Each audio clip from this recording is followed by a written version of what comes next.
안녕하세요. 독서 B 수업 시작하도록 하겠습니다. 오늘 교과서는 136페이지입니다. 오늘은 헌법과 관련된 글을 하나 볼 거예요. 네, 여러분, 혹시 7월 17일이 무슨 날인지 아시나요? 네, 바로 헌법이 제정된 국경일인 제헌절입니다. 예전에는 제헌절이 공휴일이어서 잊을 수 없는 날 중 하나였어요.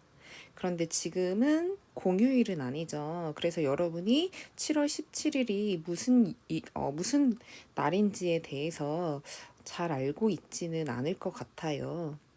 네, 아무튼 왜 헌법이 제정된 날을 국경일로 삼았을까요? 네, 그만큼 헌법이 제정되었다는 것이 큰 의미가 있다고 볼 수가 있겠죠? 네, 그러면 헌법이 도대체 무엇이기에 의미가 있을까요? 네, 우리나라 헌법 제1조를 잠깐만 살펴보도록 할까요? 네, 우리나라 헌법 제1조. 대한민국은 민주공화국이다. 대한민국의 주권은 우리 국민에게 있고 모든 권력은 국민으로부터 나온다. 네, 이렇게 쓰여져 있어요. 네, 이처럼 헌법은 근본적이고 기본적인 권리에 대한 법이라고 볼 수가 있을 것 같습니다. 네, 우리 오늘부터 살펴볼 글은 헌법과 관련된 글입니다. 네, 우리나라 헌법에 대한 글은 아니고요. 독일의 헌법과 관련된 글이에요.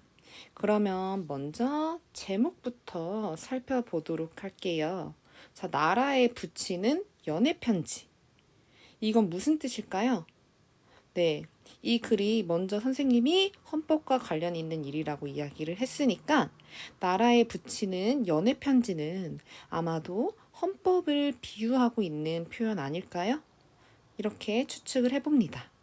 그러면 필자는 왜 헌법을 연애 편지에 비유를 했을까요? 이런 궁금증을 가지고 보도록 할까요? 네, 그러면 읽기 전에를 보도록 할게요. 이 글은 독일 통일 전 서독의 기본법이 만들어진 과정에 관해 서술하고 있다. 자, 여기 밑줄 그을게요. 독일 통일 전 서독의 기본법이 만들어진 과정, 그리고 헌법이 한 나라에서 갖는 사회적 의의를 생각하면서 이 글을 읽어보고요. 그리고 독일 통일 전 서독 사회에서 요구하는 바가 헌법에 어떻게 반영되었는지 알아보면서 읽어봅시다.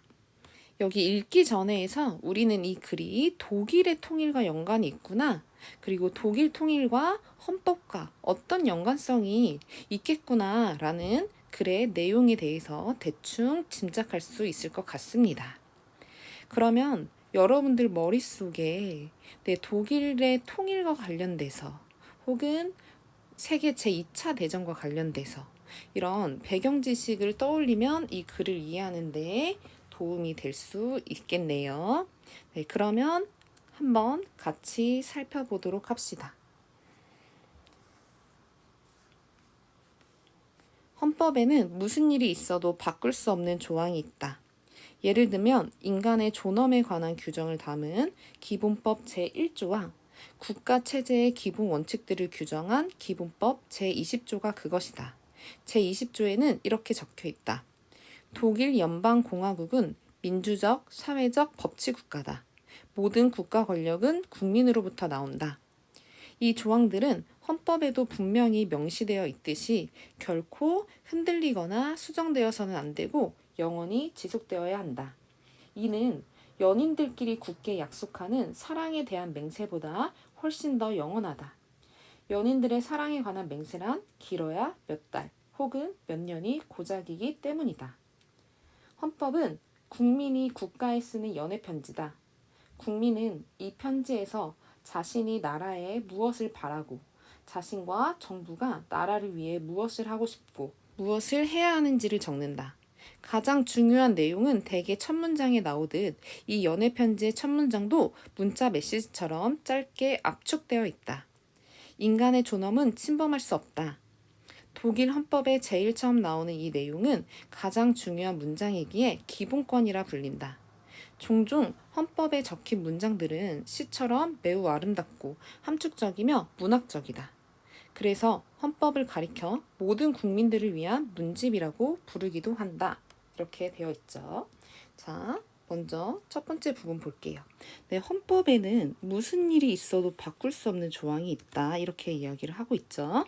예를 들면 인간의 존엄과 관련된 것, 그리고 국가 체제의 기본 원칙들과 관련된 거는 무슨 일이 있어도 바꿀 수 없는 조항입니다.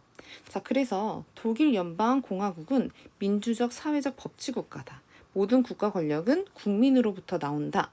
이렇게 되어 있죠. 이거는 아까 처음에 우리나라의 헌법의 제1조에 있는 조항과 매우 유사한 그런 구절이죠.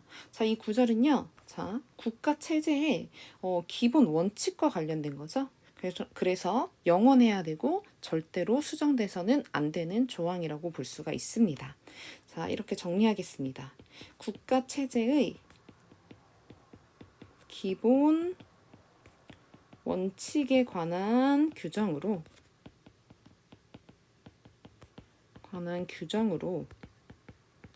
수정이 불가능한 조항이라고 볼 수가 있겠죠. 네.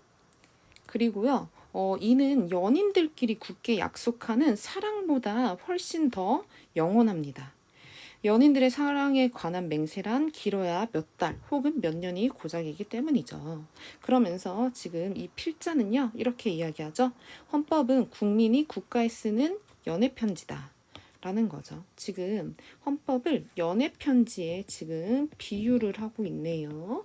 비유적 표현이 나오고 있죠. 그래서 이 말을 통해서 우리는 이 필자가 제목을 나라에 붙이는 연애편지라고 말하는 것이 곧 헌법을 의미하는 거다라는 걸 알 수가 있는 겁니다. 그래서 국민은 이 편지에 이제 자신이 나라에 무엇을 바라는지, 그리고 정부가 나라를 위해서 무엇을 하고 싶은지, 무엇을 해야 하는지 이런 것들이 쭉 적혀 있는 연애 편지와도 같다라고 이야기를 하고 있습니다. 그리고요, 자, 가장 중요한 내용은 되게 첫 문장에 나오듯 이 연애 편지의 첫 문장도 문자 메시지처럼 매우 짧게 압축되어 있네요. 지금 이 헌법의 내용, 인간의 존엄은 침범할 수 없다. 네. 이렇게 함축적이고 압축적으로 어떤 것들을 다 포괄하는 그런 내용이 담겨 있다고 볼 수가 있는 거죠. 그래서 이 사람은 왜 헌법이 연애편지라고 생각을 하냐면요. 이렇게 함축적이고 압축적인 언어로 표현됐기 때문이에요. 자, 그래서 볼게요. 헌법에 적힌 문장들은 시처럼 매우 아름답고 함축적이며 문학적이에요. 그래서 연애 편지와도 같다. 이렇게 얘기를 하고 있습니다. 네, 여기 이 페이지까지가 지금 이 필자가 말하고자 하는 부분의 문을 여는 서론이라고 볼 수가 있겠습니다. 네, 다음 페이지 넘어가도록 하겠습니다. 자, 계속 읽어보겠습니다. 그러나 독일 기본법은 그렇게 시적이지 않다. 네, 보통 다른 헌법들은요, 매우 시적이에요. 그렇지만 독일의 기본법은 그렇게 시적이지가 않아요. 왜 그럴까요? 네, 읽어보겠습니다. 그것은 기본법이 탄생할 당시의 시대 상황이 미사역으로 치장할 만큼 여유가 없고 힘들었다는 것을 뜻한다. 기본법이 제정될 당시 독일인들 가운데에서 이에 환호하며 우쭐해하는 사람은 아무도 없었다. 전쟁이 끝난 지 불과 몇 년밖에 지나지 않았을 뿐만 아니라 대부분의 독일인들은 지난 시절 자신들이 얼마나 추악한 범죄자들을 지도자로 추종했는지, 그리고 히틀러와 나치가 얼마나 끔찍한 범죄를 저질렀는지 충분히 깨닫고 있었던 것이다. 그래서 기본법은 인간을 경멸하고 탄압했던 시절을 되돌아보면서 유대인이라는 이유 하나만으로 수백만의 인간을 학살했던 그 시절을 반성했다. 이런 점에서 독일의 기본법은 자신의 잘못을 되씹어보는 일기에 가깝다. 기본법은 반성을 통해 모든 인간에게 똑같은 권리가 있다는 사실을 인정하기에 이르렀다.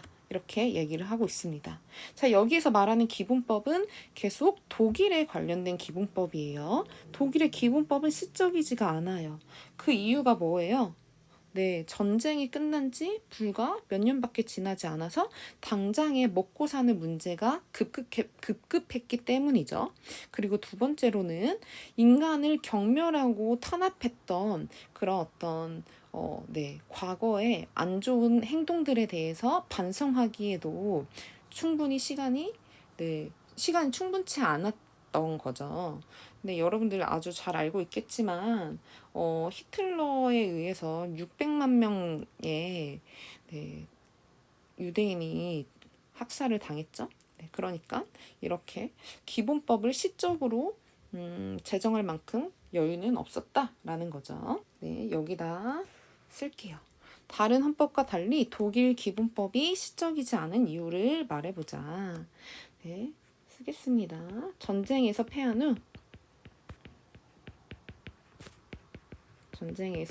후 과거 히틀러와 나치를 추종한 잘못을 반성하는 내용들이 이사여구 없이 서술되었기 때문.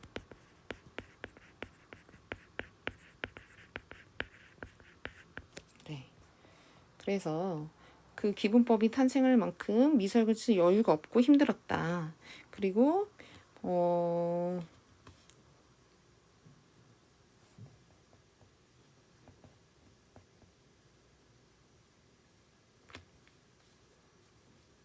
네, 그래서 여기서 이야기를 이렇게 하죠. 네. 이런 점에서 독일의 기본법은 자신의 잘못을 되씹어보는 일기에 가깝다. 이렇게 이야기를 합니다.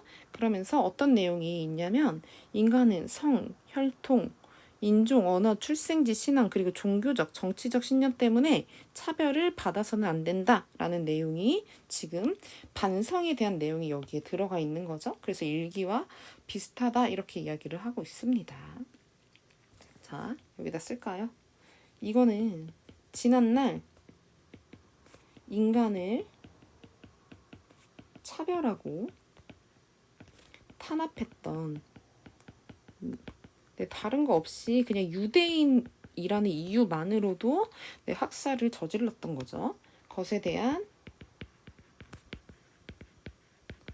반성의 의미를 담고 있음.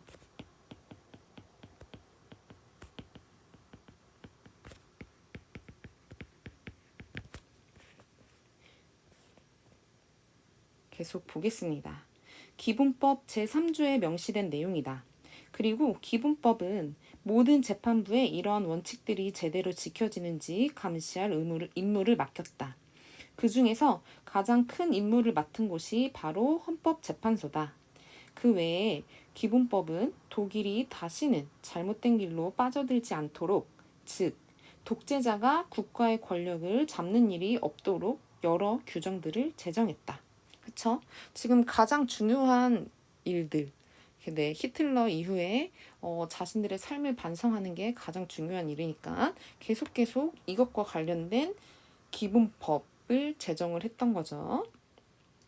자, 볼게요. 그러면 오른쪽에 문제 하나 있죠? 기본법 제3조가 갖는 의의를 말해볼게요. 이렇게 차별을 해서는 안 되고 탄압을 해서는 안 돼 라는 그 사실을 법으로 명시해 놓은 거죠. 이게 기본법 제3조가 갖는 의의라고 볼 수가 있는 겁니다. 자, 쓰겠습니다. 합법적 절차에 의해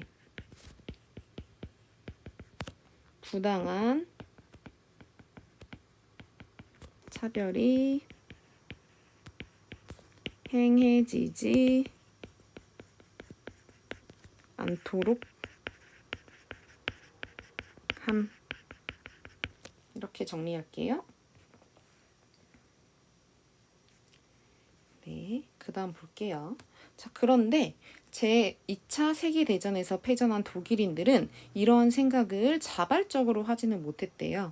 네, 온 나라가 연합군의 폭격으로 파괴되고 많은 도시가 잿더미로 바뀌었으며 전 국민이 굶주림과 궁핍으로 고통받던 시절에 어떻게 그런데 생각이 미칠 수 있었겠는가. 대부분의 사람들은 독일이라는 국가를 어떻게 새로 조직하느냐 하는 것보다는 현실적인 굶주림을 어떻게 해결하느냐 하는 문제에 더 큰 관심을 가지고 있었습니다. 네. 자, 세계 2차 대전에서 패배한 독일인들은 자발적으로 하지는 못했어요. 이런 생각을. 그 이유가 뭐예요? 아까 선생님이 앞에서 이야기했던 궁핍과 그리고 굶주림, 당장 앞날을 걱정을 해야 되는 그런 처지에 있었기 때문이죠. 그래서 현실적인 굶주림을 어떻게 해결하느냐 하는 문제에 더 큰 관심을 가지고 있었대요. 자, 계속 읽어볼게요. 하지만 미국, 영국, 프랑스 같은 전승국들의 입장은 달랐대요. 그들은 독일이 다시는 예전과 같은 범죄를 저지르지 못하도록 국가의 기틀을 다시 짜는데 최우선 과제를 두었다. 그래서 민주주의와 인권을 중시하는 새로운 헌법을 독일인들 스스로 만들도록 했다. 네, 독일인들에게 과제를 내준 거죠. 네, 전쟁에서 이긴 이런 국가들이 독일인들에게 다시는 그렇게 행동을 하지 못하도록 민주주의와 인권을 중시하는 새로운 헌법을 만들어라는 이런 과제를 내려줬다고 볼 수가 있는 거죠. 이렇게 해서 기본법은 제2차 세계대전의 전승국들이 서독의 정치가들에게 맡긴 일종의 숙제와 같은 것이 되었다. 숙제를 해본 사람들은 모두 알겠지만 다른 것을 보고 참조하기는 쉬운 법이다. 독일의 기본법은 그렇게 만들어졌다. 네, 자 여기다 윗줄 그을까요? 그렇게 해서 독일이 다시는 예전과 같은 범죄를 저지르고 국가의 기틀을 다시 짜는데 최우선 과제를 두었다. 그리고 뭘 만들어야 되냐면 민주주의와 인권을 중시하는 새로운 헌법을 만들어라 이렇게 요구를 한 거죠. 자, 여기다가 정리할게요. 독일 기본법 제정과 관련한 전승국의 요구, 전쟁에서 승리한 나라들의 요구. 자, 뭘 중시해요? 민주주의와 인권을 중시하는 새로운 헌법을 만들어 이렇게 얘기를 하고 있습니다. 자, 여기까지가 지금 본론의 내용에 해당된다고 볼 수가 있습니다. 자, 독일의 기본법은 시적이지가 않고요. 그리고 전승국들이 기본법, 민주주의와 인권을 중시하는 새로운 헌법을 만들어라 이렇게 요구를 했다라는 내용이 첫 번째 본론 내용입니다. 과거 독일에는 기본법이 참조할 만한 민주적 헌법이 2개 있었다. 제1차 세계대전 직후에 탄생한 바이마르 공화국 헌법과 1849년 독일의 혁명적 민주주의자들에 의해 만들어진 제국 헌법이었다. 그 밖에 나치에 의해 탄압을 받았던 수많은 정치가 중에는 전쟁 동안에 장차 이 나라의 기틀을 어떻게 새로 짤 것인가를 숙고해온 사람들이 있었다. 히틀러와 나치 제국의 탄압에서 살아남은 그들은 전쟁이 끝나자 새로운 헌법을 구상하며 헌법 제정에 참여했다. 네. 아까 앞에서 무슨 이야기를 했냐면, 독일이 스스로 기본법을 제정하기 위해서는 다른 헌법을 참조할 수 있었다라는 이야기를 지금 하고 있는 거죠. 그래서 독일 기본법이 참조한 게 바이마르 공화국 헌법과 제국 헌법이에요. 자, 바이마르 공화국 헌법은 보통 평등 비례선거에 의해서 선출된 국민의회가 공포한 헌법이래요. 이런 것들을 참고를 해서 히틀러와 나치 제국의 탄압에서 살아남은 사람들, 그래서 이 사람들이 이제 헌법 제정을 한 사람들이다라고 볼 수가 있겠죠. 자, 이들은 1948년 9월 1일 본에서 만났다. 본이라는 지역에서 만났대요. 그러나 전쟁으로 황폐해진 독일에는 큰 회의장이 없었기 때문에 그들이 모인 곳은 특이한 장소인 퀘니히 박물관의 포유류 전시실이었다. 한 나라의 기초를 세우는 헌법을 이렇게 괴상한 장소에서 만든 나라는 아마 독일 말고는 지구상 어디에도 없을 것이다. 그날의 분위기는 숙연했다. 좋은 뜻을 갖고 모이기는 했지만 마음 한켠에는 뭔가 개운치 않은 구석이 있었다. 정말 제대로 된 헌법을 만들 수 있을까? 기본권, 행정과 정부에 관한 규정, 입법부와 사법부에 대한 규정 등을 포함해서 한 나라의 모든 것을 총괄하는 좋은 헌법을 만들 수 있을까? 라고 지금 여기에 모인 사람들이 같이 고민을 했다고 볼 수가 있겠죠. 자, 여기 밑줄 그을게요. 자, 이거는 독일 기본법 제정자들에게 부여된 과제라고 볼 수가 있겠죠? 네. 헌법을 그냥 막 만들 수는 없고 이런 기본권, 행정과 정부에 관한 규정, 입법부와 사법부에 관한 규정 등을 포함해서 한 나라의 모든 것을 총괄하는 그런 좋은 헌법을 만들어야겠다 이렇게 생각을 하게 된 거죠. 자, 그 다음 볼게요. 그러나 그건 불가능한 일이었다. 독일이 동서로 나뉘어져 있었기 때문이다. 할 수 없이 독일의 동쪽 부분을 제외하고 서쪽 부분, 즉 서독에만 한정된 헌법을 제정하기로 했다. 동독을 점령하고 있던 소련인들은 다른 체제의 헌법을 구상하고 있었기 때문에 동독과 서독의 정치인들이 한자리에 모여 하나의 헌법을 만들 수 없었다. 그래서 동물 박제들이 늘어서 있는 본의 한 박물관에 모인 서독 정치인들은 서독에만 한정된 헌법을 만들므로써 나라의 분단을 고착화하지 않을까 심각하게 염려했다. 네. 지금 서독 정치가들만 모여 있는 상황이에요. 자, 서독 정치가들만 모여 있는 상황에서 한 나라에 대한 헌법을 제정을 한다라는 것은 그만큼 그 한 나라라는 이게 서독 정치인들이 서독에만 한정된 헌법을 만들면 이 분단이라는 나라가 더욱 고착화되고 그러면 더욱 통일이 어렵게 되지 않을까? 이렇게 생각을 했던 거죠. 네, 그래서 여기다 밑줄을 그을게요. 서독인들은 서독에만 한정된 헌법을 만듦으로써 분단을 고착하지 않을까 심각하게 염려했다. 자, 이게 지금 서독 정치인들이 왼쪽에 있는 문제 있습니다. 독일 기본법을 만들 때 무엇을 고민했는지 말해보자. 이걸 고민한 거죠. 이렇게 화살표를 쳐볼까요? 네. 계속 보도록 하겠습니다. 분단된 한쪽 지역만을 상대로 사랑 고백을 하는 일은 누구도 하고 싶지 않았을 것이다. 그 때문에 정치인들은 신중하게 작업에 들어갔다. 그들은 헌법을 만들기 위해 모인 대표들을 국민 대표자 회의가 아니라 의회 대표자 회의라고 불렀고 헌법도 헌법이라 부르지 않고 그냥 기본법이라고 불렀다. 기본법이 완성되었을 때도 여느 헌법처럼 국민투표에 붙이지 않고 서독주의회의 가결만 받았다. 새 출발을 하는 독일로서는 정말 여러모로 자랑스러운 헌법을 만들고 싶었지만 안타깝게도 분단이라는 특수한 상황 때문에 반쪽짜리 기본법을 만들 수밖에 없었다. 이렇게 이야기를 하고 있습니다. 서독 정치인들은 서독만을 위한 법을 만드는 것은 독일 전체를 대표할 수 있다고 생각을 하지 않았어요. 그래서 헌법을 만들기 위해 모인 대표들을 국민 대표자 회의가 아니라 의회 대표자 회의라고 불렀고요. 헌법도 헌법이라 부르지 않고 그냥 기본법이라고 불렀습니다.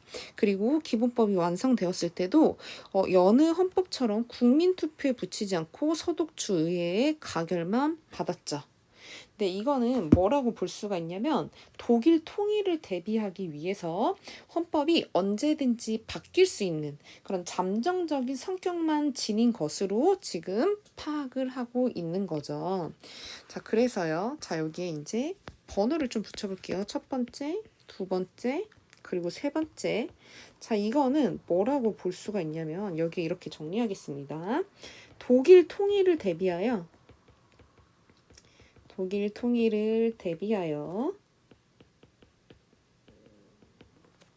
헌법을 잠정적인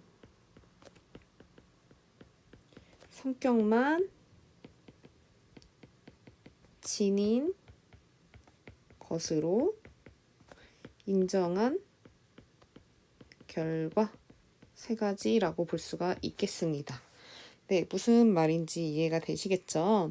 그래서 잠정적인 헌법을 만들었기 때문에 독일이 통일되면은 정말 이 독일이라는 나라를 모두 대표할 수 있는 그런 헌법을 만들겠다라는 의지가 있는 거죠. 그리고 통일이 언젠가는 될 거라는 그런 믿음이 있었다라고 볼 수가 있는 겁니다.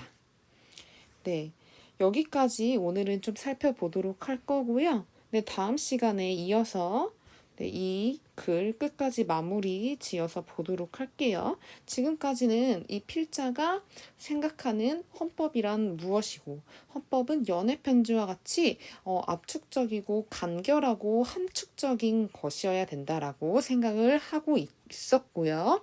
그리고 독일의 기본법은 그렇게 함축적이고 연애편지와 같은 그런 느낌은 없었다. 반성적인 일기의 내용이었다라는 이야기를 지금 하면서 독일 서독일 기본법이 만들어지고 있는 그 과정에 대한 설명을 쭉 하고 있습니다. 그 다음에는 어떤 내용이 나오는지 여러분들 남은 시간에 한번 쭉 훑어보는 것도 괜찮을 것 같습니다.